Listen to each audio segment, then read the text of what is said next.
Je reprends les relances au téléphone des personnes que j'ai déjà prospectées et je voulais te faire part de mes difficultés, de la procrastination et de pourquoi et comment j'en viens à repousser ces tâches-là. Je lis en même temps ce que j'ai écrit sur mon ordinateur. C'est une ligne un peu directrice, de sorte à ce que ça accompagne mes propos. Cette semaine, il fallait que je fasse mes relances téléphoniques.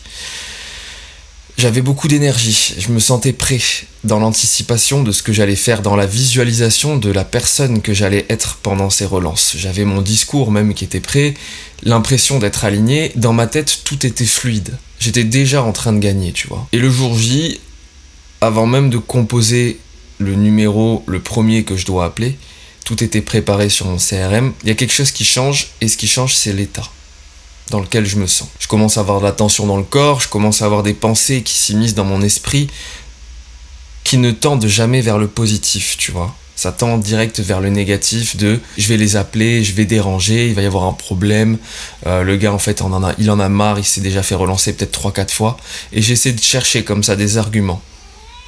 C'est mon chat qui miaule, je suis désolé.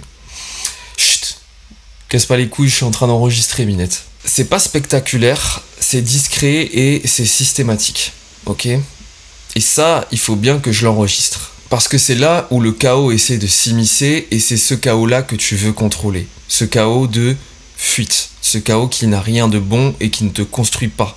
Si tu ne le passes pas, attention.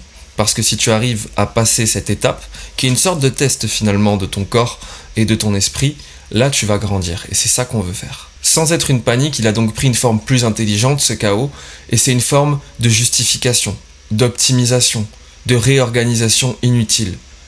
Je vais d'abord revoir mon script, je ferai un meilleur appel dans 20 minutes, c'est pas le bon moment, tu connais, c'est jamais le bon moment finalement, lorsque c'est le moment de le faire. Ces choses qui te stressent, ces choses qui me stressent, c'est jamais le putain de bon moment. Et là, je l'expérimente en direct, au téléphone, en train de regarder le numéro et de me dire « Putain, je crois pas que ce soit le bon moment, tu vois. » Et c'est ça le pire, c'est que rien de tout ça n'est faux. Il y a toujours quelque chose à optimiser, il y a toujours quelque chose à rendre un peu plus parfait. Le problème est que ça ne le sera jamais réellement. Donc tout ça sert le même objectif, qui est de ne pas appuyer sur le bouton. Et à ce moment-là, c'est plus une question de business, c'est une question d'identité. Et de qui tu veux incarner, de qui j'ai voulu incarner à ce moment-là.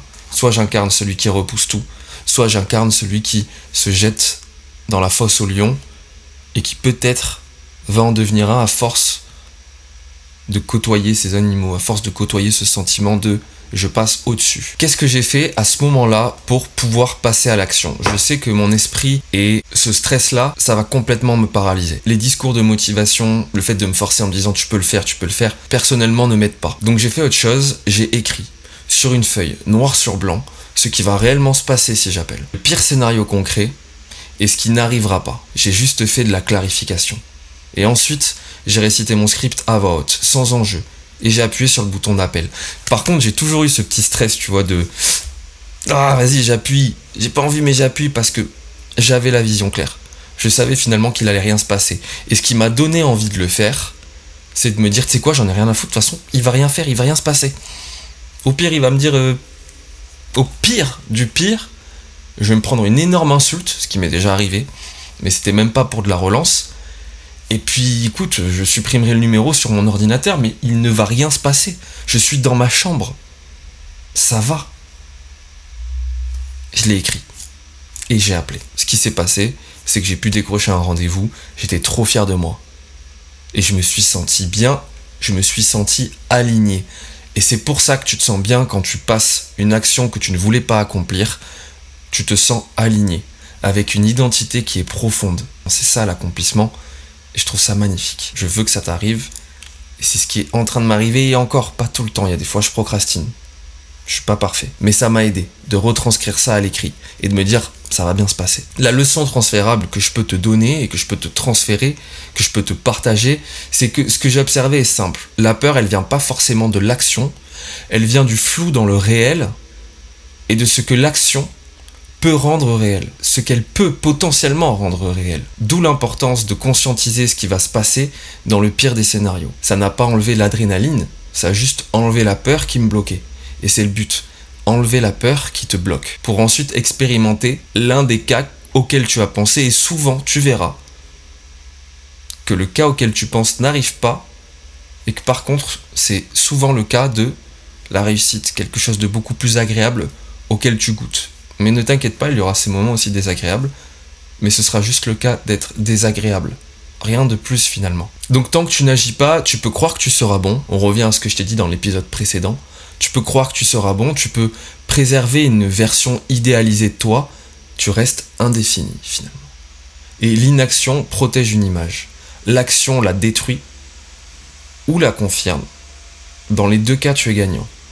Parce qu'elle détruit une image peut-être qui était fantasmée et ça va être difficile, mais tu vas pouvoir te construire. Ou elle confirme une image que tu avais fantasmée et finalement, tu as même un meilleur résultat que ce que tu aurais pu imaginer. Et c'est ce qui va se passer à force d'agir. C'est ce que j'expérimente et que j'ai encore une fois expérimenté. Donc c'est précisément pour ça que le corps résiste. La solution n'est pas le courage, la solution c'est la conscience. Quand tu rends l'échec clair, fini, limité, le corps va se calmer et l'action redevient possible. La solution c'est la conscience. Je reviens sur ça dans le sens où c'est la finalité qui va faire que tu es courageux. C'est le choix de le faire. Mais ce qui est la solution de le faire, c'est cette prise de conscience, cette clarté. Agir ne te rend pas spécial. Agir va faire ressortir une identité profonde que tu as. Ça va aussi te permettre de voir ce que tu aimes profondément et ce que tu n'aimes pas. Et passer à l'action, c'est ajouter de la clarté sur pourquoi je ne suis toujours pas passé à l'action. Pourquoi au moment de le faire, je n'y arrive pas. Et c'est se poser la question de qu'est-ce qui va m'arriver ? Il ne va rien t'arriver de grave. Normalement. Tout dépend de l'action forcément. Donc à partir du réel, tu peux enfin construire quelque chose de solide et cette chose solide, c'est ton identité. Il faut que tu te dises lorsque tu n'y arrives pas que c'est pour que tu sois encore meilleur, que c'est pour un être bien plus grand, d'accord ? Ne sois pas dans l'avoir, je n'ai pas eu ci, je n'ai pas eu ça, je ne suis pas bon, non. Tu n'as pas eu ça, c'est pas grave, tu vas l'avoir la prochaine fois. Pense à surtout ce que tu vas être, pense à ce que tu es en train d'être lorsque tu passes à l'action. C'est ça le plus important. C'est te focaliser sur ton être, pas ton avoir. Donc l'univers va te mettre ses croche-pattes, il va t'en mettre plusieurs, justement pour voir si tu as envie de te relever et de continuer à avancer. Et il sourit, il rit même. Parce qu'il sait qu'au bout du 5e croche-patte, au bout du 10e, ou peut-être même du 15e, du 20e, il va t'offrir un cadeau précieux. Et en t'offrant ce cadeau précieux, il va t'enlacer et te murmurer à l'oreille, ça y est, tu l'as fait. Et ça, mon ami, ça, c'est incroyable. Et ce cadeau, ça sera un rendez-vous. Ce cadeau, ça sera un devis signé, un numéro de cette fille enregistré, ou de ce garçon enregistré, une nouvelle amitié qui naît. Quelque chose de magnifique qui est obligatoire. Il n'y a pas un monde qui existe sans aucune récompense lorsque tu cumules un comportement où tu prends sur toi un comportement où tu te dépasses pour incarner l'identité de ce que tu fantasmes et de ce que tu rends réel. On ne connaît pas ce cadeau, on ne connaît pas la valeur de ce cadeau ou de ces cadeaux à force de multiplier ces comportements, mais ce qui est sûr, c'est qu'il sera unique car il te sera destiné. Donc je suis curieux de savoir en commentaire celui que tu as reçu, si tu as déjà commencé à agir, à prendre sur toi, à clarifier ce qui te fait peur pour passer à l'action. Et je suis juste trop content de pouvoir partager tout ça. Je vais me servir de cette vidéo que je viens de te faire là pour clarifier mon chemin, clarifier la finalité de cette action et de me dire mais il va rien se passer, ils ne vont rien faire. Littéralement. Rien se passer. Voilà. Voilà mon pote, ma pote. J'espère que tu as kiffé cette vidéo. J'ai pris du plaisir à l'enregistrer. Je vais la monter maintenant, ça va être très simple. J'aime bien parce que je fais juste des coupes quoi. Je te fais des bisous, n'hésite pas à t'abonner si tu as apprécié ce contenu. Salut.